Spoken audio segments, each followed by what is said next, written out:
注意点。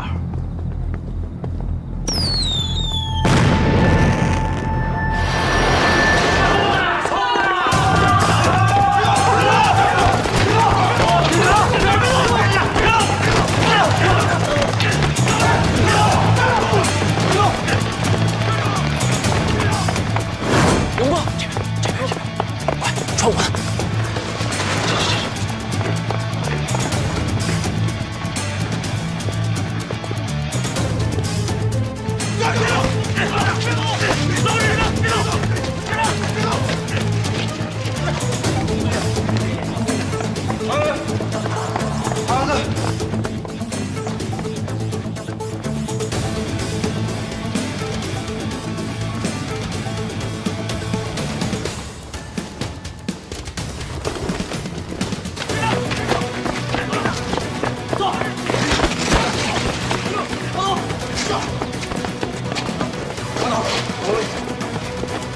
老师，蹲下，蹲下，老师，上铐。这里面临街全是酒吧，从地形到人员都很复杂。他要真想躲，还真不好逮他。嗯，没事，咱今天晚上就把这一片都筛一遍，我就不信逮不着了。小汤，带几个人把里边所有口子都扎上。好嘞，二哥，那你守着这儿啊。啊，一会儿带个人啊。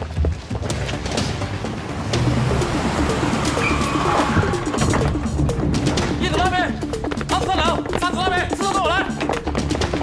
这里坐，这里坐。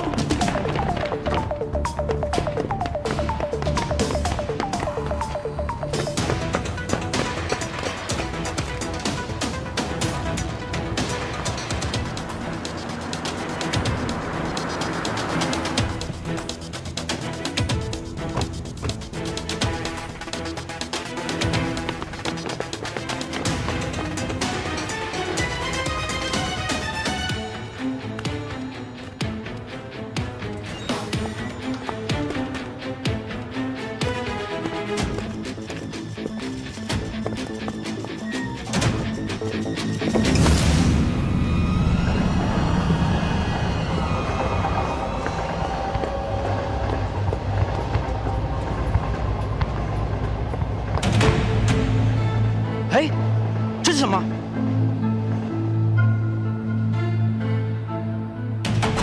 快点报告！你四坡路的吧？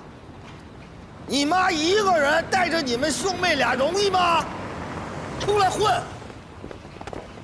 还有你，你爸见到我都得叫哥，知道不？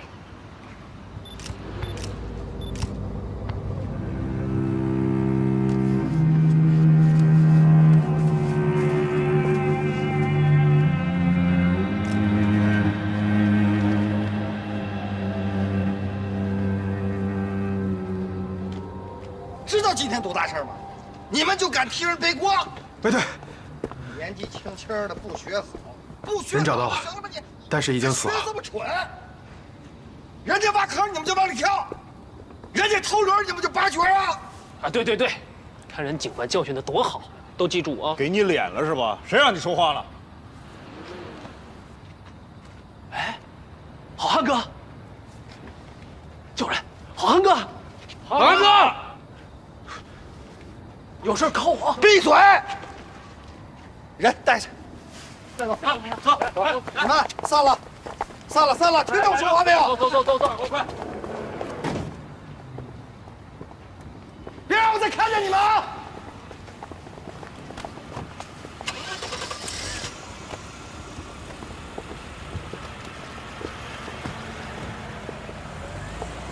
你干嘛来了？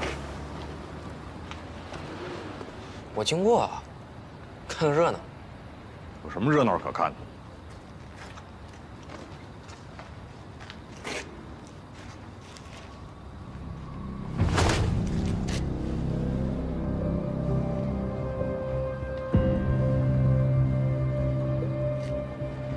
要是再敢跟这帮人不清不楚，替你爹教训你！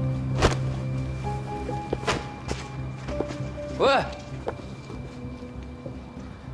你别替我爹教训我，替我哥教训我呗。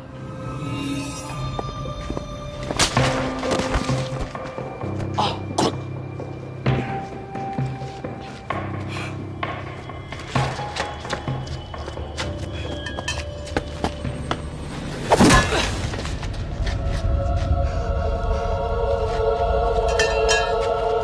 臭小子，给我站住！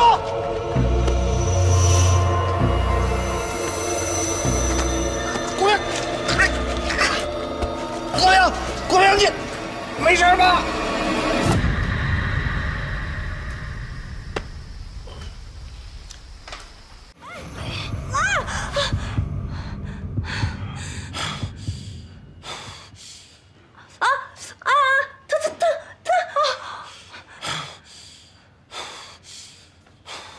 你醒了？怎么了？头晕不晕啊？你干嘛呢？我照顾你呢。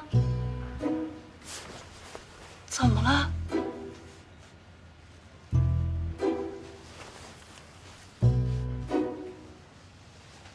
没事吧？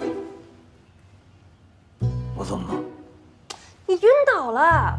他们一跟我说我就来了，吓死我了。没事儿，医生说你没什么大事儿，但是过度疲劳，得多休息。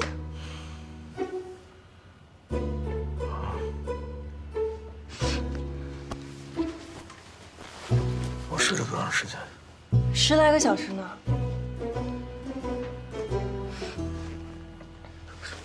哎，你干嘛去？我一堆事儿要整理。你拉倒吧，你同事刚刚都在这儿，一听说你没什么事儿，赶紧回队里忙了，不用你操心啊。你现在就把身体养好，好好休息，多睡觉啊。我喘口气儿，啊，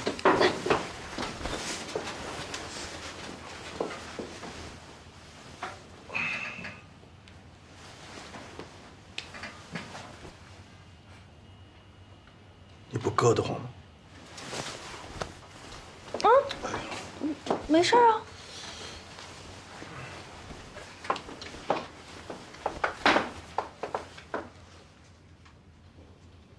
我刚才做了个梦，梦见什么了？梦见你了。梦见我什么了？好事呗，就是你梦想成真了。哦，咱俩结婚了。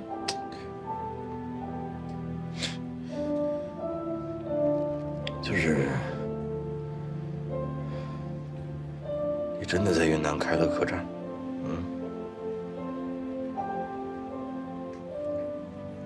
我是老板娘，你是老板。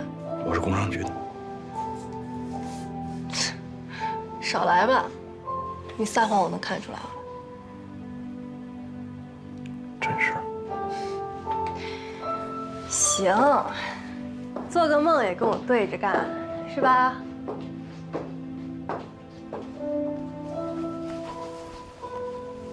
干嘛？拿钱啊！什么钱？你在这睡了一晚上，我照顾你1分钟都没睡啊，还跑你梦里折腾去了，拿点加班费。你是不是神经？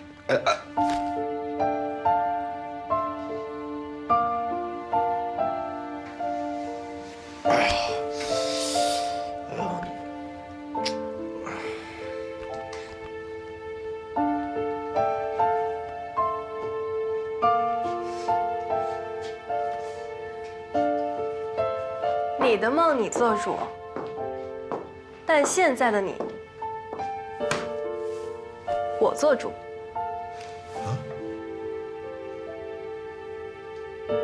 啥？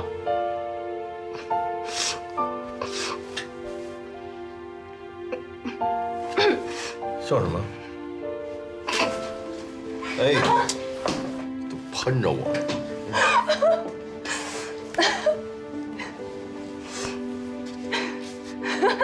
还真没说，这色号还挺适合你。我看看，我看。哎呀，生气啦？至于吗？没别人。哎呀，行行，你别擦了，给你打盆水去。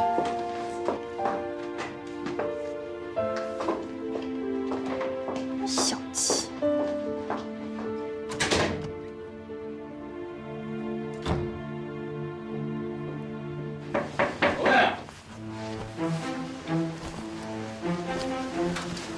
哥，你醒了？怎么样啊？挺好，挺好。哎，看来气色可以啊。是，刚那个睡了一觉啊，我过来看看你。行，一块儿来的。不是，什么不是？下班一起来的嘛。吃水果，哎呀，特意给你买的。哎呀，这啥呀？甘蔗呀。是我不瞎。谁看病人送这个，送甘蔗，这得脑子缺多少斤的人才能买这个？神经病是怎么的？我买的。就是其实我偶尔也经常，我一直是特别喜欢吃甘蔗的。真的？那我去找把刀给你削一个吧。哎，不麻烦了，师妹。哎，咱说正事，老宋。哎呀，说正事。说正事。这个何勇死了，现在技术和法医这边呢还没出结果，是他杀还是自杀，都不排除。那这个事儿到底是跟那个聂宝华有没有关系？这不好说这事儿啊。赵刚呢？赵刚的关系肯定跑不了。死无对证，把自己摘得一干二净。这都什么事儿？你带我赶紧走一趟。哎，你嘴怎么了？呀，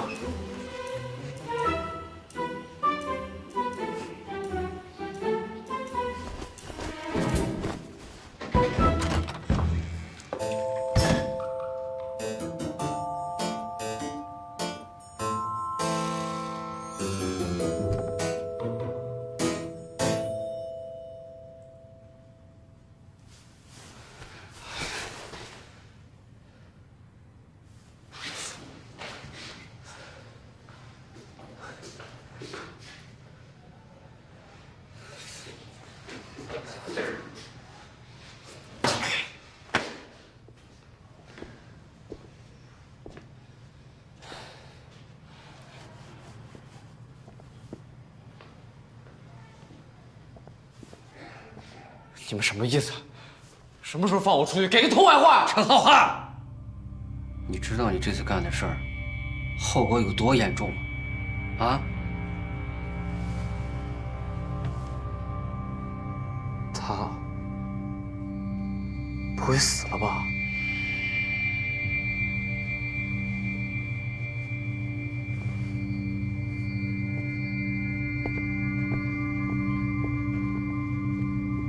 你什么意思啊？喂，你说话呀！别走啊！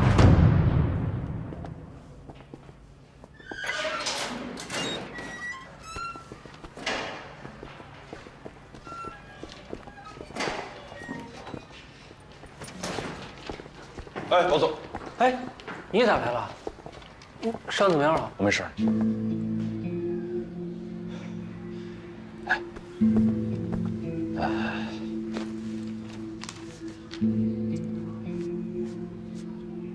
算了吧，我没事呢，都不用验伤，对吧？那就我不追究不就完了？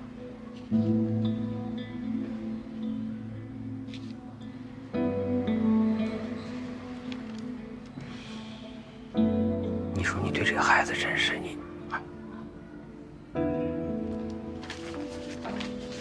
打开吧。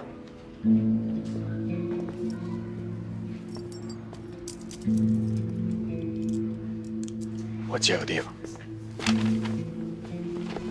你忙着吧。来，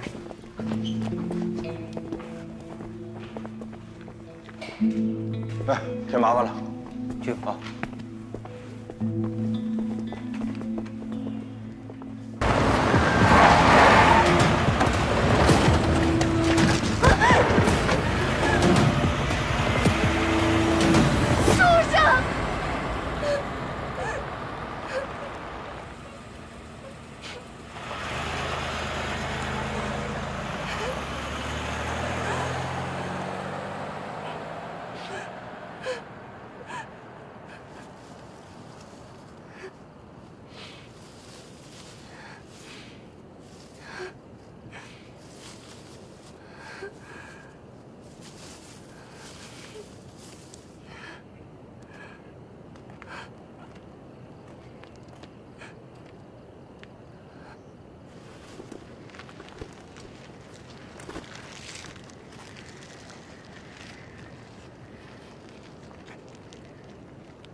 回队。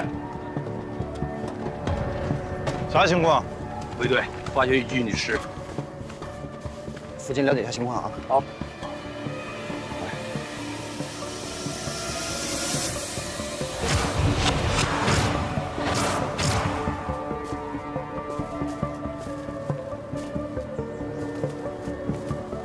几个学生发现的，初步断定是窒息死亡，死亡时间应该是昨天晚上，距离现在不会超过10个小时。这衣服有撕扯，但基本上看起来是完整的。至于有没有被性侵，那还要看鉴定结果。还有，这脸上的伤是打斗过程中造成的。这儿看这个鞋跟有裂处，旁边呢有明显的蹬踏痕迹，说明死者在生前经历了剧烈的打斗。这鞋跟上的泥土啊，跟周围的泥土的土质是一样的，说明这儿就是案发现场。这车手印儿应该是往那边去的吧？对，朝北边去了。啊，这是工作证是吧？死者的工作证，还有钱呢？一共2000。这么多？这车应该是从跨江大桥由北向南驶入案发现场，然后在这儿掉头，原路返回。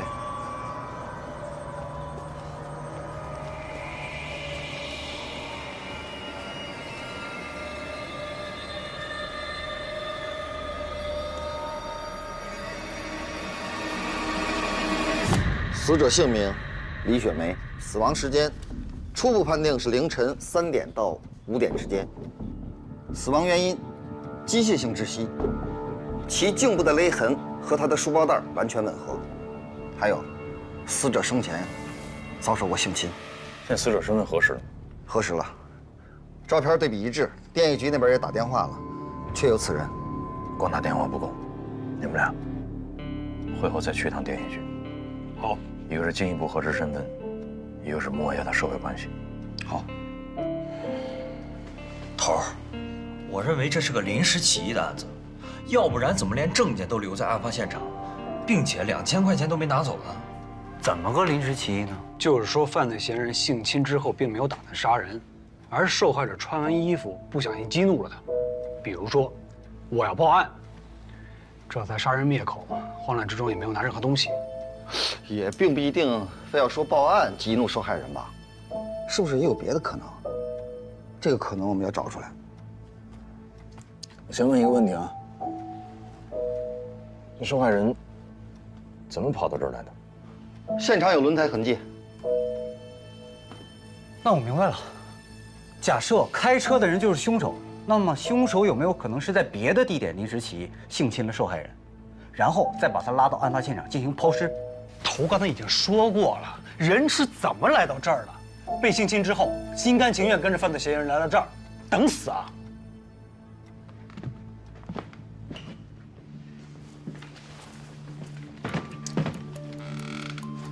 咱们现在也学学预审啊，别着急下结论。围绕几个问题，第一个还是这个女的大半夜怎么来的，谁给她带过来的？第二，2000块钱是谁的？你电业局现在这个女职工年轻的，月工资过不了1000啊，对吧？2000块钱不小，一个年轻女子大半夜的拿着2000块钱现金跑到荒郊野岭，她要干嘛？这钱是她的还是凶手的，还是凶手给她的？我们现在围绕这2件事做功课。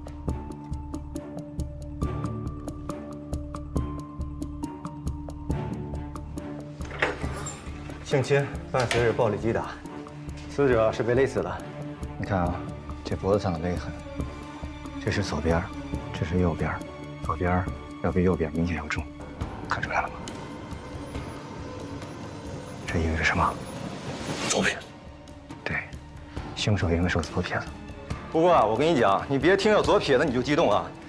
咱们生活中啊，左撇子其实还是很多的。我怎么没发现？我就是一个左撇子。你啥时候改的？我一直都是个左撇子呀。是吗？你看，我说我是个左撇子吧？你用右手写字。我小时候我爸就给我板过来了，再说了，这人的适应能力还是很强的。你比方说，是不是大多数的左撇子都跟你刚才那一样，就是下意识、松弛的状态下会用左手？这也不一定。你看啊，这样，我给你打一个比方，比方说啊，我呢是一个足球运动员，我的右腿在比赛过程中受伤了，经过很长一段时间的治疗，我右腿的伤好了。那么现在呢，有一个皮球朝我飞过来了，你觉得我下意识呢会用左腿还是会用右腿去接这个球？右腿的伤都好了，当然用右腿。错，我们的大脑啊是有一个保护机制的。当我们受伤以后，我们的大脑会告诉我们，尽量不要用那个受伤的部分。这个时间越久呢，这个保护机制也就越强烈。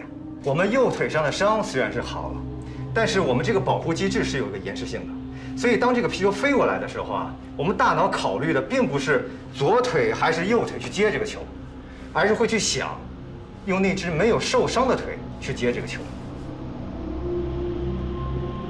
我这把说的也没听懂，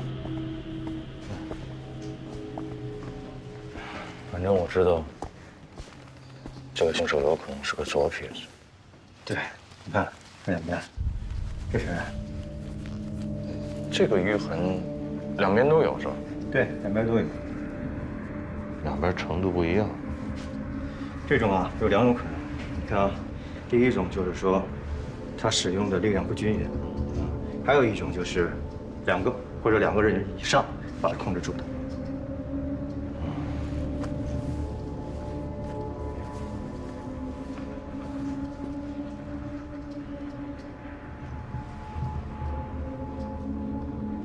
什么味儿？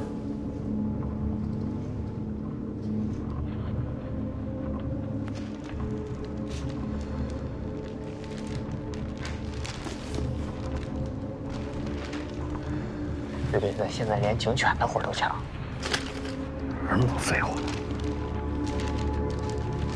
完了。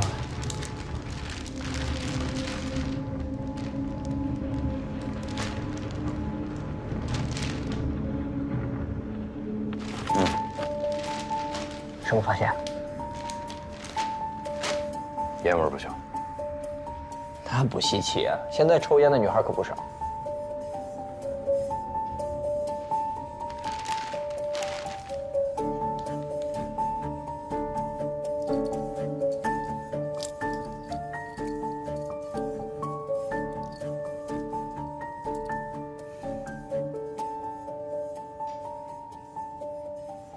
哎，聂主任，这么着急把我喊过来干什么呀？还是要面谈？怎么？有什么好消息吗？干嘛呀？摆着一副臭苦瓜脸，遇到麻烦了？又是电机厂的事儿？是我们遇到麻烦了。你别逗了，我们能遇到什么麻烦？前2天你碰的那个女孩死了。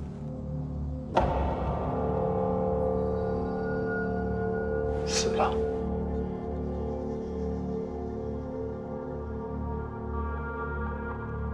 怎么死的？问你呀，是你给她下的药劲儿太大了？不可能啊！他那天被带走的时候，药劲都快过去了，这怎么可能啊？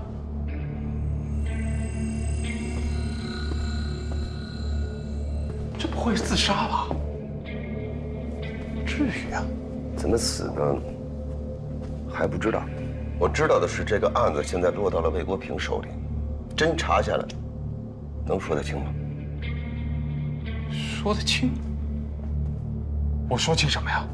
啊？我不过就是找个妞玩嘛，我钱也给了。哎，他们能告我什么？你说？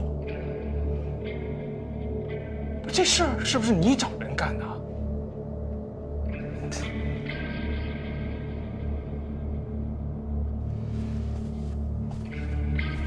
这事儿让我哥知道可就麻烦了。行了，你也别紧张了。警察那边现在应该也没什么线索。但最近给我低调点，别因为这点小意外把咱们的正事坏了。你说对了，这就是个意外。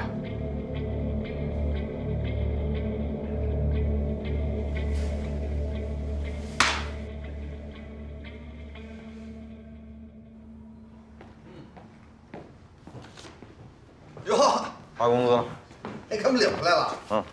得嘞，谢谢美队。正好都回来了，来领工资啊！哎呦，好。哎，军儿，哦，那个，我们去电业局和李雪梅的家做了走访，发现她的社会关系很简单，基本上就是家庭单位两点一线，不过偶尔也会去文化宫。她有过男朋友，不过已经分手了。谢谢头儿，男朋友我也已经查过了，去年就已经被调到别的城市工作了，而且我电话核实过，这段时间都没有离开过单位。我没别的信息了。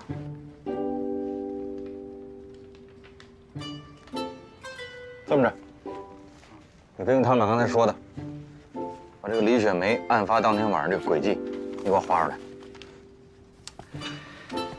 晚上5点半，李雪梅离开了电业局，然后跟同事一起去文化宫参加了活动。参加完活动呢，李雪梅回了宿舍，然后她同事回了家，俩人就这样分开了。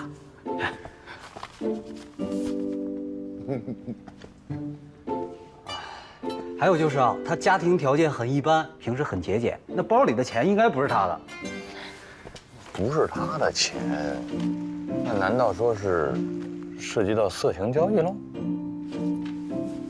那这钱，还有这车，就很有可能是犯罪嫌疑人的，说明这个人呢很有钱。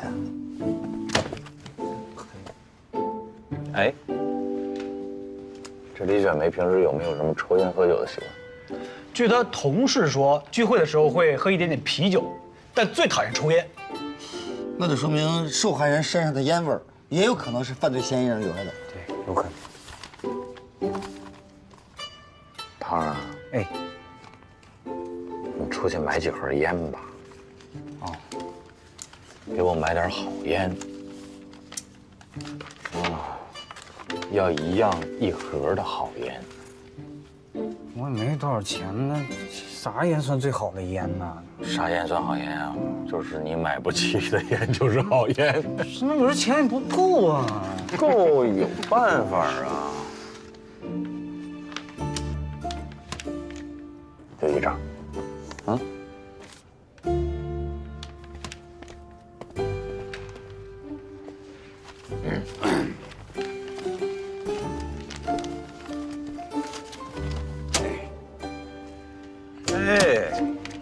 可以。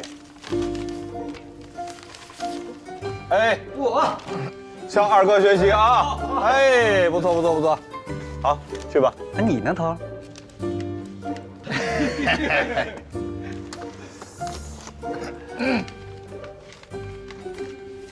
我向二哥学习。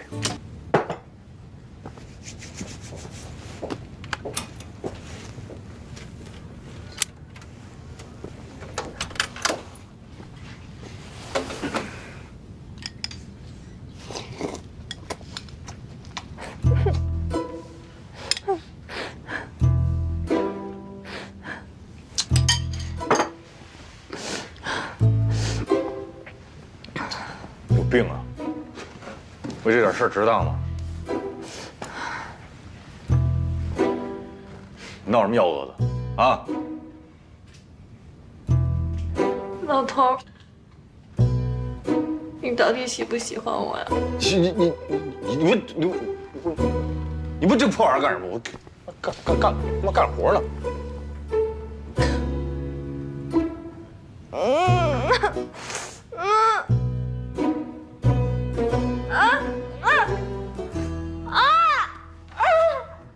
轻点，轻点。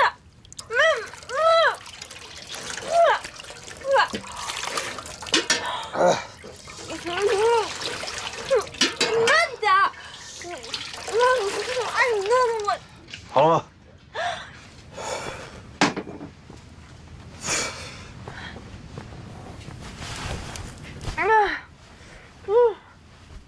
这么辣。清凉油抹眼睛，亏你想得出来，挺大人了，能不能别天天我到哪儿你到哪儿？净给我添乱！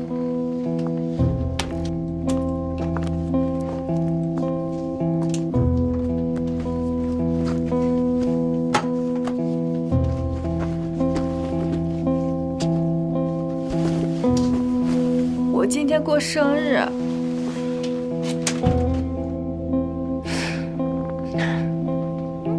我不就是喜欢你吗？怎么就那么难啊？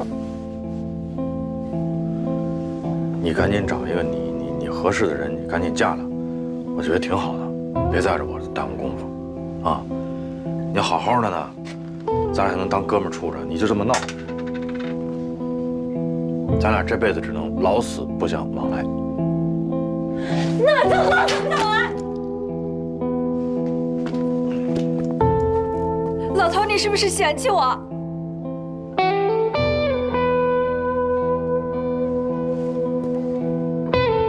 他有没有伤害你？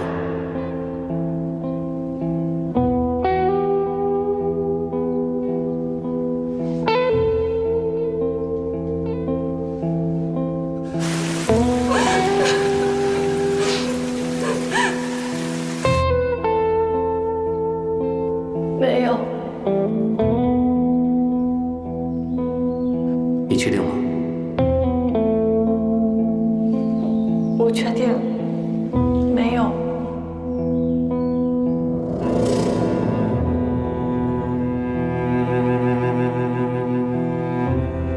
把袋子给我留。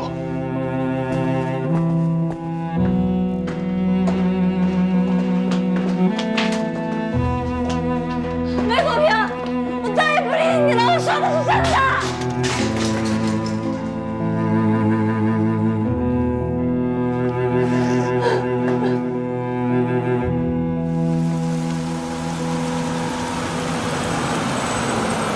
临江医学院站下车。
出租车。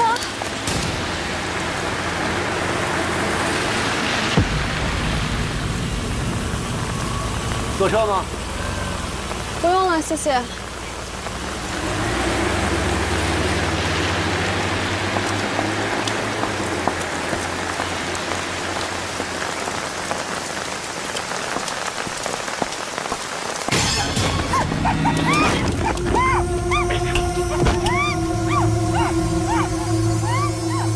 我市气象台在凌晨2点发布了暴雪蓝色预警。今天6时，我市迎来了近10年来最大的降雪。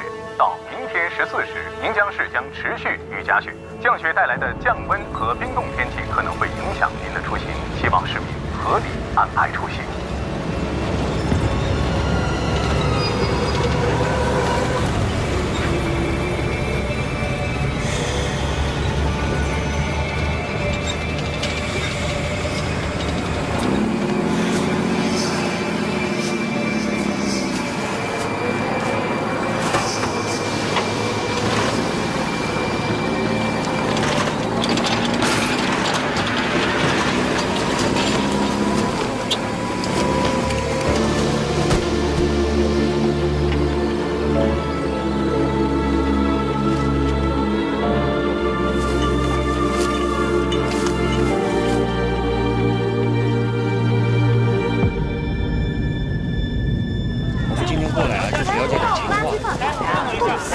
大家配合一下，大家配合一下，这不是出了点事儿吗？来配合一下，大家配合一下，没什么大事啊。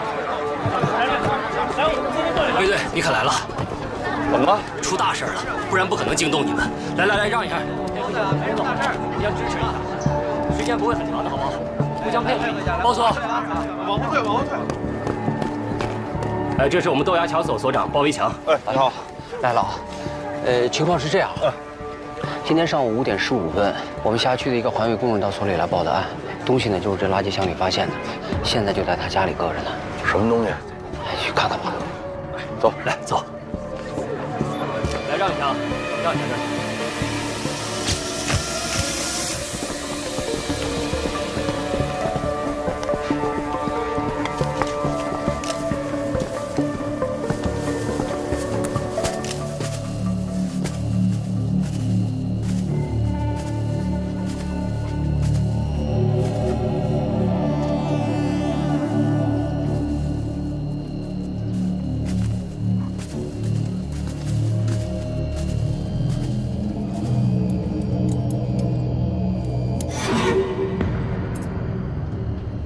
这什么肉？疑似部分人体组织。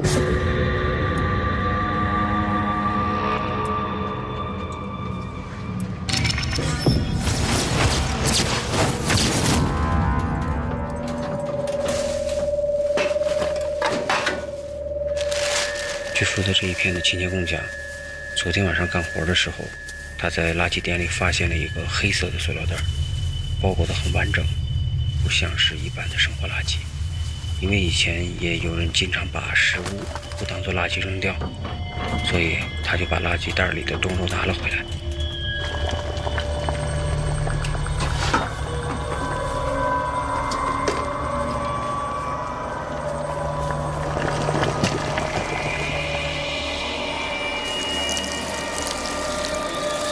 回到家里，他烧了水，打算给肉解冻，结果就发现了人的牙齿。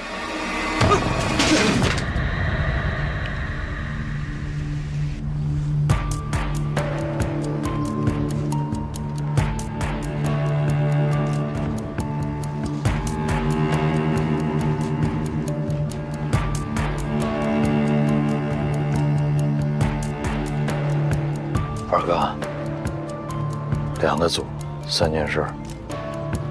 把今天所有咱们到场的警察都分成2个组，让咱们刑警做主导。第一组把外围沿途所有的住户都摸一遍，问问他们说从昨天晚上到现在谁在这扔过东西。第2组把你们辖区内所有的这个垃圾箱赶紧封了吧，一个一个查。他们所周边的这个4个辖区派出所，一个都别漏。明白。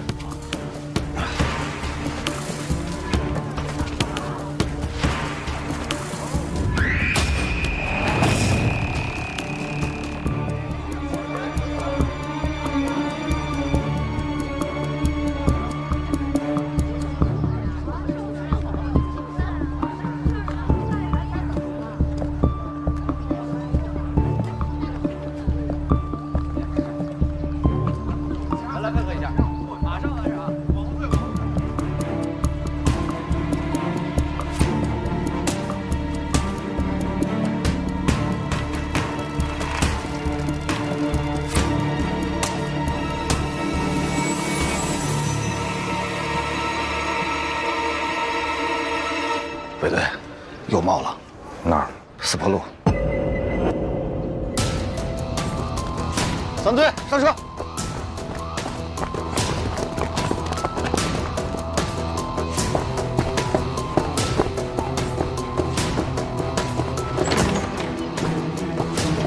同学们，因发生重大案件，今天的课暂停一次，大家自行复习啊。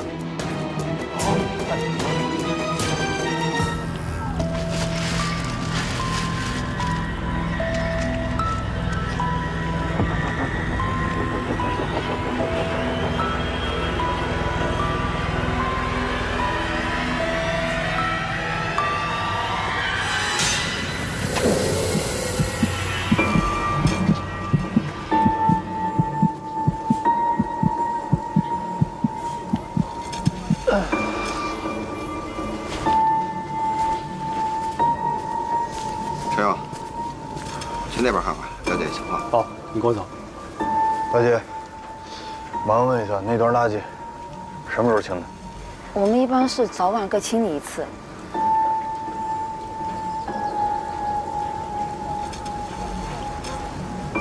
人命关天啊，希望你认真配合啊。你这有什么其他情况，你也可以跟我讲，我不跟你领导说。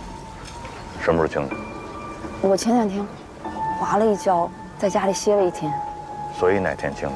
前天下午刚拉走了一车。前天24号。好，哎，先去吧。来，24号，那就是24号夜里和25号抛尸的可能性最大。这2包尸块应该只是一小部分，至少还有60、70斤不知道在哪儿。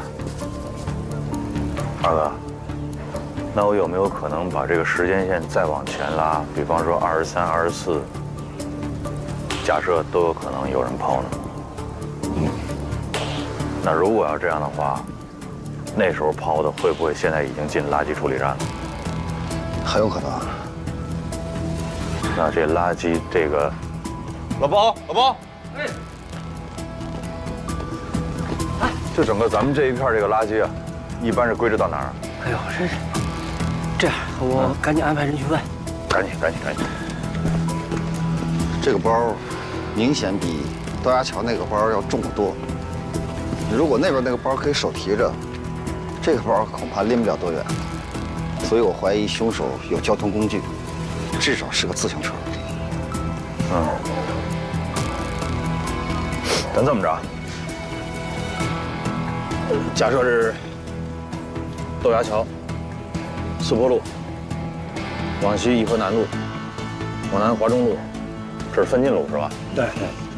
抛尸案的特点一般是越抛越远，近的用手提，远的用交通工具。那豆芽桥这儿，有可能离案发地点更近。咱们这样，往前推，时间拉长啊，5天。你们去打听所有刚才我提到这些路段的夜巡民警，值班的时候谁看见推自行车的可疑的人，尤其是后座或者踏板上有包的，明白吗？3。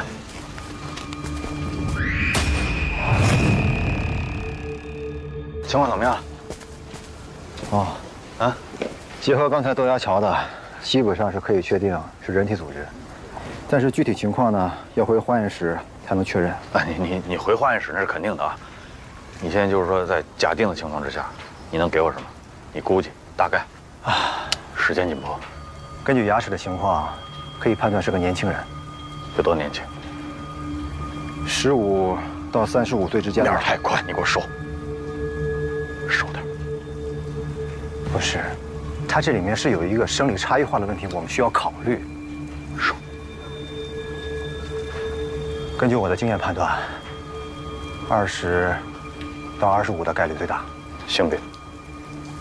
这个是真不知道，我们现在掌握的证物太少了。好，明白。谁让你来的？水库看好了？水。对。目前什么情况？今天早上，你讲。是，碎尸案，目前只发现了豆芽桥和这儿的2包，剩下的都没有找到。附近4个派出所，除了留下几十个人挨家挨户排查，剩下都撒出去翻垃圾箱了。这样啊，现在这个案子呢，就由你来指挥。是。你怎么的？还想继续看水库吗？3队同志呢？3队了，来了，过来。3队的同志，1人进1个队，带领其他同志熟悉一下情况。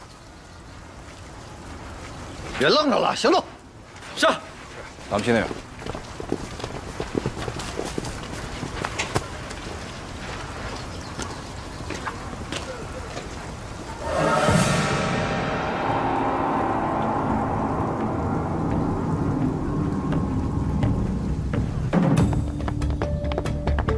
现场的分街破坏的比较严重，我们能掌握的也只有这些。廖局，老顾，给你介绍一下，这位是在宁江组织学习的省警校刑事侦查学教授吴克，我们认识。好久不见，老吴。日子过得真快呀，10年了吧？开始吧。目前掌握的线索非常有限。死者是谁？死者的性别、身份、案发的时间、杀人的现场在哪儿？分尸的地点又在哪儿？这些对我们来说都是一概不知。再加上外面，现在这个雨是断断续续下个没完没了，现场痕迹的保存条件呢是非常差，这在很大程度上增加了我们破案的难度。这样吧，我们先请省警校的吴教授拓展一下我们的思路。吴教授，我看还是先听听年轻人的意见吧，他们的思路比较开阔。你怎么看？就是你。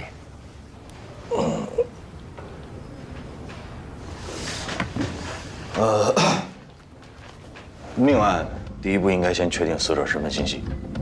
那我们这是碎尸，比较麻烦，只找到了很少一部分尸块，所以我们现在应该找到剩余的大部分尸块，拼接一下。另外，同时呢，全市拉网，看看最近失踪人口情况，逐一核实比对，找到死者身份信息，再找他的社会关系，从内往外，核心到外延，这样的话应该离这个凶犯就不远了。还有什么补充的吗？细节肯定还会有很多啊，但是大方向跑不了。果然是办案经验丰富的老刑警，难怪你不用上我的课。这个案子的非常之处就在于，受害人不仅被分尸，而且尸体经过了高温蒸煮。以我们现在的技术条件，哪怕是我们在最短时间内找到了所有的尸块，也很难在短时间内迅速的比对出我们需要的受害者身份信息。那吴教授，您的意思？改变传统的由内向外的方法，用由外向内寻找尸源，当然是要继续做。可是现在不是工作的重点，重点应该是在宁江的周围布上一张大网。您是说要设卡是吗？对，不是。设卡的前提是我们应该先知道嫌疑人是谁，对不对？你现在鱼都不知道是谁，你就结这个网，你往哪儿撒？能不能先把嘴闭一下，听听吴教授怎么说？哎，他说的也对啊。单是设卡的话，那真是像大海捞针。但如果我们在织网的同时，想尽一切办法把这条鱼赶出来，那我们就有可能变被动为主动。各位领导同志们，你们想啊，如果这罪犯没跑，在家里边，咱们可以直接把他给堵在家里面。如果他耐不住性子要逃离，在这种仓促逃离的情况下，就是即便咱们抓不到他，这也会留下大量的痕迹，还有线索，是吧，吴大师？好啊，不是，那我们这个尸块还找是不找？谁不让你找了？不是老魏没说不让你找，是吧？咱们现在是主要找主攻方向。要分个主次，我分得清主次，我听明白了。我们找尸块这肯定是次的，问题是次的，你们能给我多少人？谁说你是次要的了？你听人家把话说完行吧？我认为首先我们要满足这个排查、设卡的警力布置，剩下的全都给你。那可以。好啊，宋哲，说一下人员具体怎么安排的。是这样，我们全市干警现在能动用的不到200人。我这边要是拉网排查，最少需要150人。我那50也给你算了呗。真的，200人设卡拦，然后人没到的时候，你们直接把那个垃圾箱替我也翻了，不完了吗？哎，你干什么去啊？我会没开完呢？不是，这个会我看明白了。我要再开下去的话，我3大队的人都保不住了，对吧？西瓜反正已经有人捡了，芝麻你们还捡不捡？芝麻不但要捡，一粒都不能给我少，知道吗？3队保证完成任务。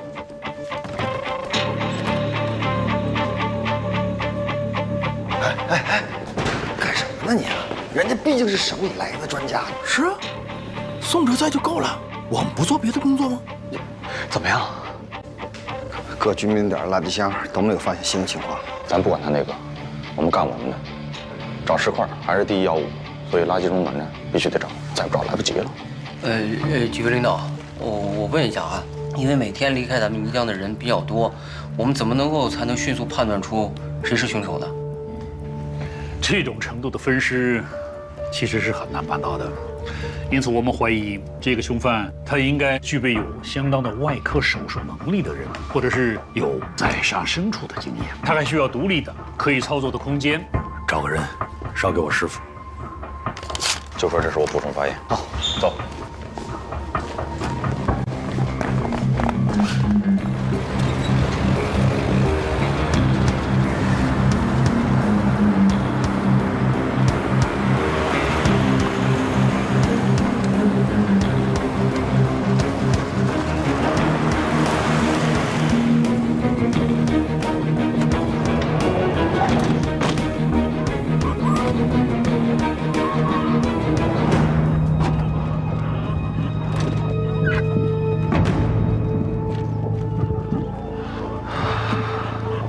就咱们3个人，一个都不给多配，他们那么多人，凭什么呀？凭什么？人多也不一定就强，是吧，二哥？你别说150、200，你2000、2万个人给宋哲，他也不见得能逮着嫌疑人。有的时候，真理往往就是掌握在少数人手里，对吧？是对。走吧。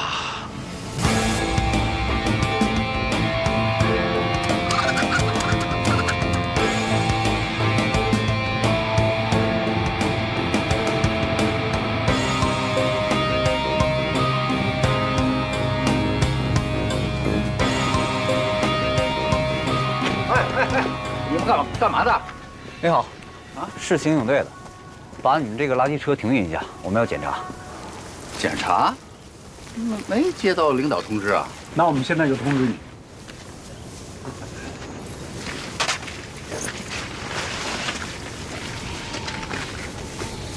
你们几位真的要搜这脸？是。确定吗？确定。真的？真的。这我得劝你们几句。哎，您就开门来。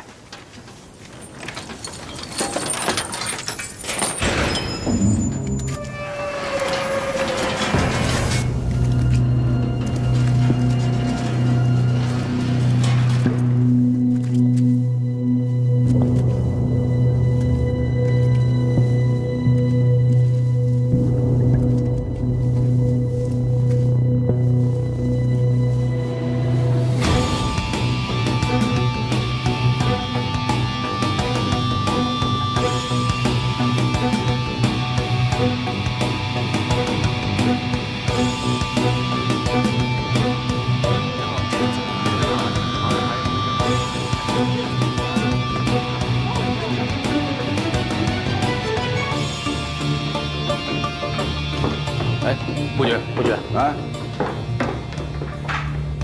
你们分局刑警队到了吗？都到齐了。哎，不觉，卫队跟省里的专家杠起来了。谁瞎传的这闲话呀？啊，查案的消息要这么灵通就好了。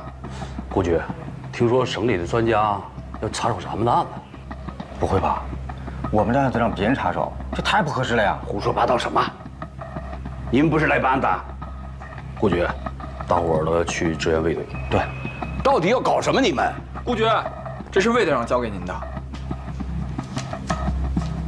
发动各单位、街道、居委会自行核对失踪人口，缓解警力问题。夜巡干警很有可能有人看到过抛尸者，重点询问。我强调一下啊，从现在开始，所有的行动要服从统一指挥。啊，是。哎，廖局，啊，老顾，有事吗？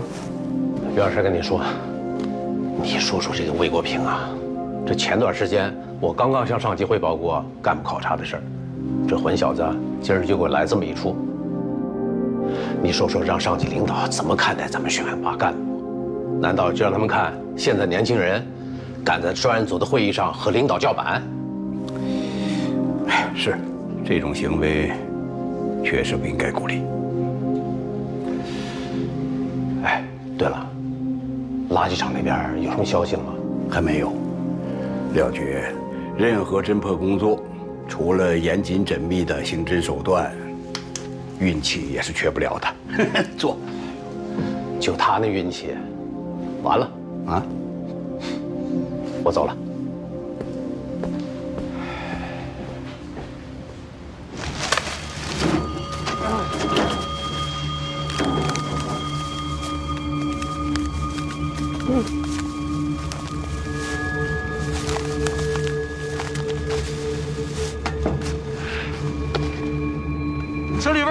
石块啊！我刚才不是说了吗？全下口区5天的垃圾都在这儿了。从侦办逻辑上来讲，这个地方肯定会有发现的。这么变态的凶手哪有什么逻辑啊？谁告诉你变态就没逻辑了？那88年那个案子凶手不就没什么逻辑吗？那吴教授还让我琢磨说这个陌生人作案的可能性，你说这不扯淡呢吗？人家是专家，你就和我一样听着不就完了吗？专家也不能太偏心眼了呀！你看人家宋处兵强马壮，你再看看咱这边这什么呀？这是，哎，咱们还叫哀兵必胜，咱们以少胜多，好不好？好，加油！加油！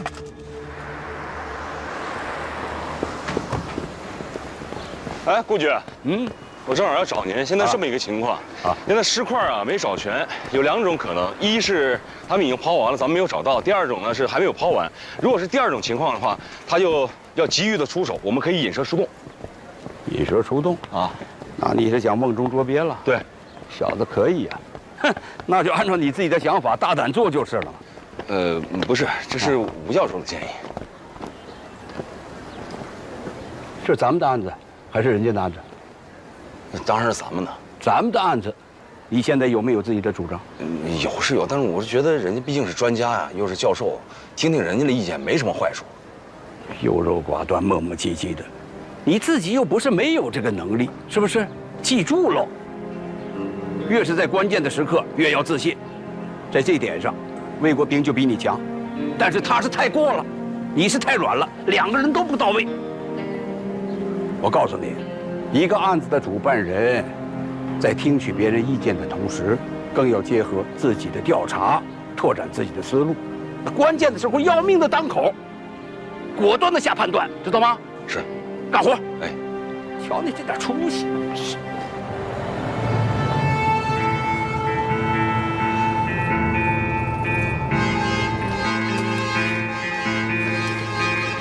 来支援了！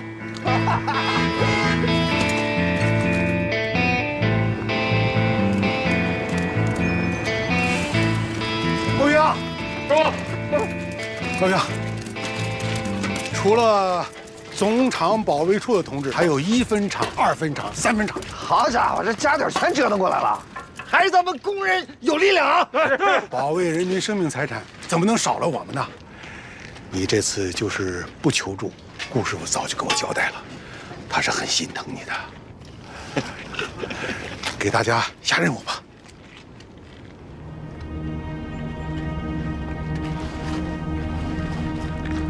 各位老少爷们们，现在我下面要说的话和我们一会儿要干的事儿，麻烦大家帮我们一概对外保密。啊，因为什么？近期发生了一起恶性案件，所以我们现在要请大家帮忙的是，进到这个垃圾堆里，帮我们寻找到人体组织。尸块吗？没错，就是尸块。以及找到尸块周边的东西，因为这些东西都跟案件有牵连。时间紧，任务重。要是害怕的、忌讳的，或者家里边有老人孩子不方便的，尽管提出来，可以回去，我们完全理解，啊。所以呢，就是咱们进去之前，丑话说头里，问问大家的意见，不知道行不行？添麻烦了。操！这么多哎哎，等着您表态呢。是男人放个响屁，行不行？怎么样？行。走。谢谢大家了啊！谢谢。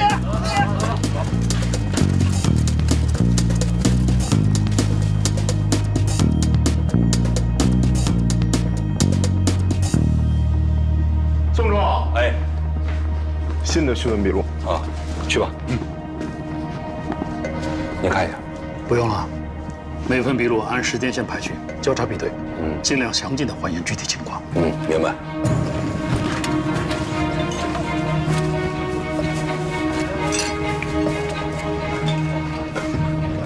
你这查过的混在没查的里边，这也没地方。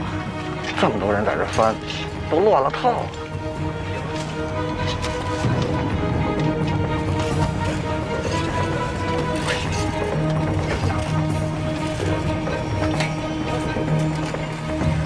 二哥，这什么地方？地书2厂早倒闭了。哦。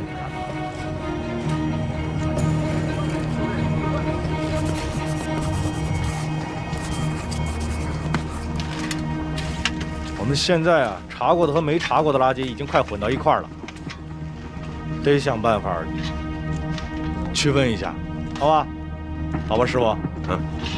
站长，咱们这个垃圾的堆放是按照您跟我说的大概日期来的，是吧？都没错。师傅，你们人多，先把离现在最近的门口这个25、26号这部分清出来，好吧？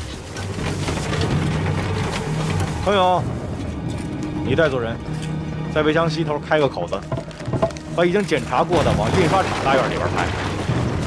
然后是22号这一片，垃圾最多也最有可能有线索的，直接贴着它，从东面开个口子，扫完一部分就运出去一部分。等这2部分都清完了，地方也腾出来了，咱们再回头清23、24号这2堆。还是那句话，不光找石块，还要留意有身份信息的物品，好吧？好了，开走了。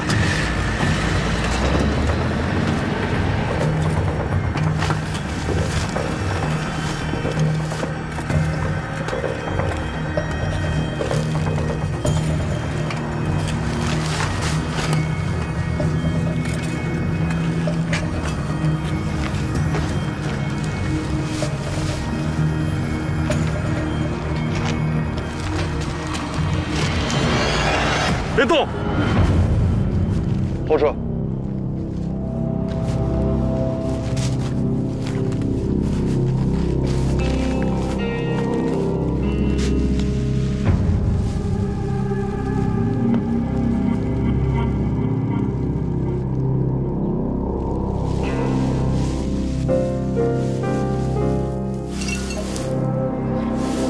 江东宁江市。没有，应该没有这个市字。宁江什么分公司？这应该是22号的垃圾。兄弟，你先靠边喘口气儿。好，没事，我还行。我叫技术科的人，顺便给大家带点姜汤水。啊，再弄点感冒药过来。好嘞。啊，怎么了？说，小红庙派出所来了个电话，说有维协群干警看见过可疑的助力车。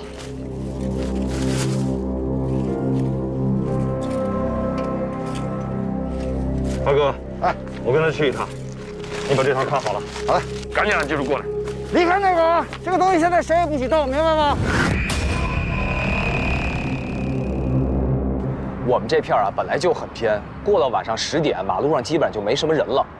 22号夜里吧，那时候雨刚停，我正好在马路对面处理一个最旱的事儿，然后我就看见一个人骑了一辆助力车，从这条路往上面走了。踏板上还放了一个桶。那个时候我把最旱的事处理完，我又看见他从那儿出来了，大概是3点多1点吧。他去哪儿了？哦，往那边去了。哦，奔市区了。对。当时他看见你了吗？应该是看见了。啊，你穿制服了？穿了。好，先撤了。哎，感谢，辛苦。这里边再查查去。这里头查？不是头，你是怎么断定他是过来抛尸，不是住在这附近的人啊？人刚才怎么说的？这人过去又回来，都是从他面皮里过去的，人就穿制服，那说明什么？说明他对这地方根本就不熟，怎么还可能住这儿？对了，头。这里头所有的垃圾桶，派出所的同志全都翻遍了，结果呢，啥都没有。就像你说的，他可能对这地不熟，没找到垃圾桶，他就没抛，带着东西就走了。你真觉得这是垃圾吗？能带来带去的跑？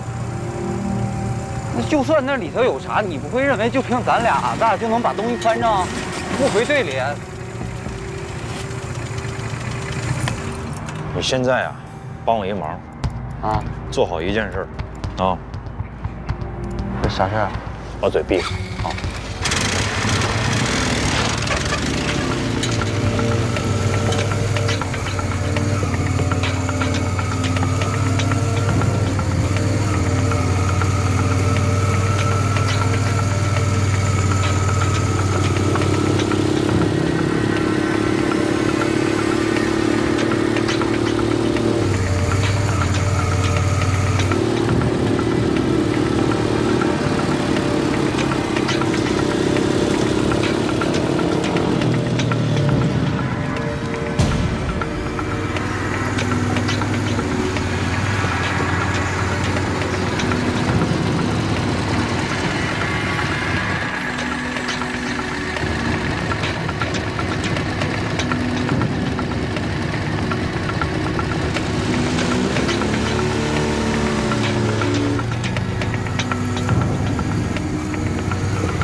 3条路走哪条？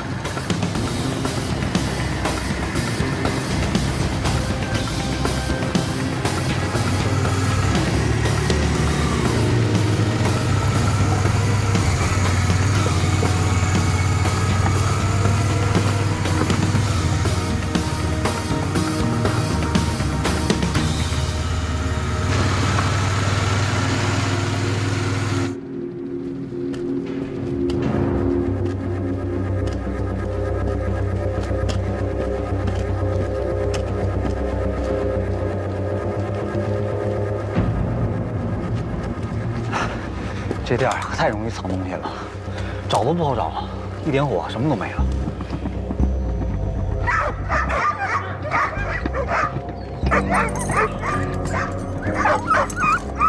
你们怎么知道的？那天晚上狗一直叫了好长时间，就一直冲着那个大门外面叫的。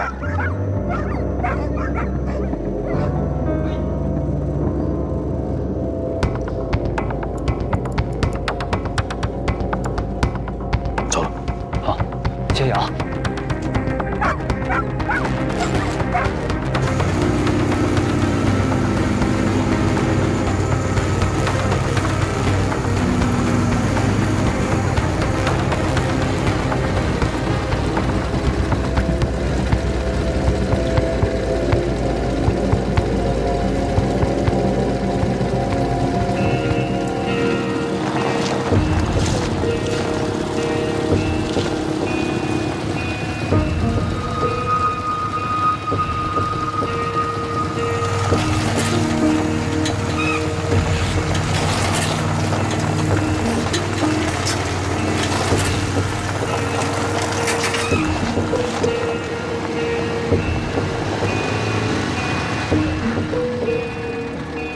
屁股都给我颠碎，这上面这么大雪，这下面咋这么快停了呢？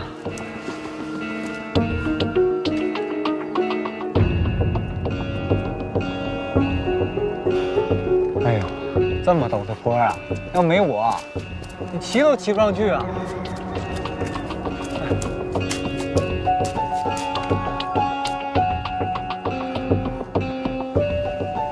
这没有车能走的路了。他在提着重物，要我是他的话，很有可能就把东西直接抛这儿来了，应该就在这附近。啊？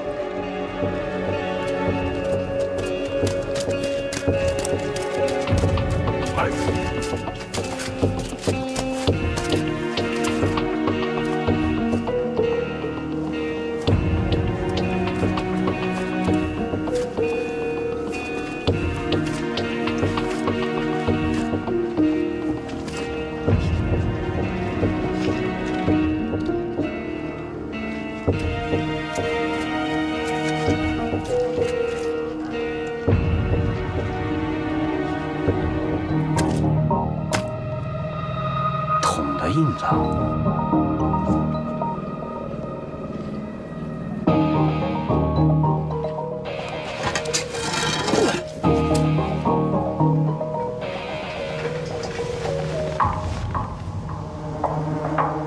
把东西扔到这儿，这东西已经很重要啊！下去看看。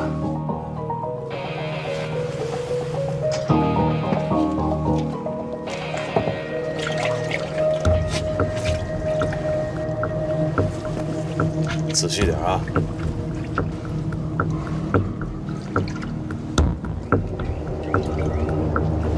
一寸一寸摸。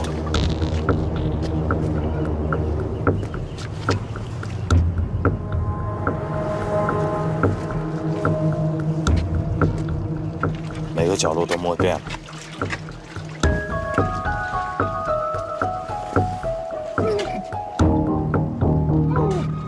摸着了。不管摸着什么都别吐里边啊！忍着点。